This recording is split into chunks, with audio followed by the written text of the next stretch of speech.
হচ্ছে মুক্ত বিমুক্ত নিয়ে কিছু কথা। এবং মুক্ত বিমুক্ত যে কি সেটা এক কথায় বলে বোঝানো যাবে না। কারণটা হচ্ছে মুক্ত অসীমানন্ত, বিমুক্ত অসীমানন্ত। আমরা যখন প্রকৃতির মধ্যে যখন যাই, কোথাও বেড়াতে গেলাম, অর্থাৎ গাছটাকে আমরা দেখছি, গাছের থেকে গাছ পুরোটাই মুক্ত দেখছে। যখন গাছের থেকে যখন দূরে সরে যাচ্ছে, অনেক দূরে অনেক দূরে 1 মাইল 2 মাইল সরে, যখন গাছটা কিন্তু আস্তে আস্তে আস্তে আস্তে আস্তে অদৃশ্য হয়ে যাচ্ছে।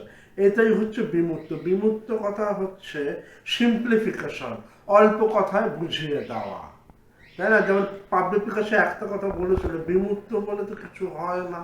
বিমূর্ত কথার মানে হচ্ছে ভাবনা, ইমাজিনেশন, কল্পনা, তাই না? যেমন ধরো একটা স্কেচ লাইন টানলাম, ড্রয়িং টানলাম, এটা বিমূর্ত।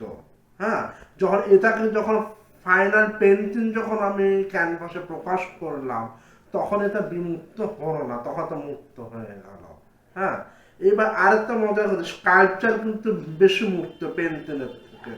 কারণ তো যেহেতু 3 ডাইমেনশন, হ্যাঁ, এবার পেন্টিংটা 2 ডাইমেনশন, তাই না? বিমূর্ত এক কথা বোঝানো খুব মুশকিল। আমি এক কথায় বলবো, বিমূর্ত কথা মানে যদি বলতে হয়, এটা হচ্ছে কল্পনা, ইমাজিন, এটাই হচ্ছে বিমূর্ত। আমি উত্তীয় সেন।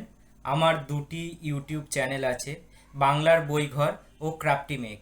বাংলার বইঘরে আমি ভারতবর্ষের বিভিন্ন পুরাণের ইতিহাস ও বিভিন্ন গ্রন্থাদি নিয়ে আলোচনা করে থাকি। এছাড়া ক্রাফটি মেক ইউটিউব চ্যানেলে আমি শিল্প বিষয়ক, শিল্পের বিশ্বের ইতিহাস ও তার বিভিন্ন প্র্যাকটিক্যাল ও থিওরিটিক্যাল দিক নিয়ে আলোচনা করে থাকি। তাই সমস্ত দর্শক বন্ধুদের বলছি, আপনারা এই দুটি চ্যানেলই অবশ্যই ভিজিট করবেন।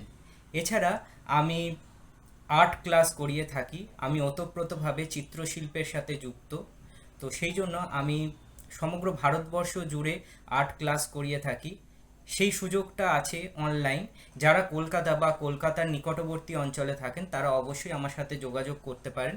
আমি সামনাসামনিও বসিয়ে আর্ট ক্লাস করিয়ে থাকি। সবাই ভালো থাকবেন। নমস্কার।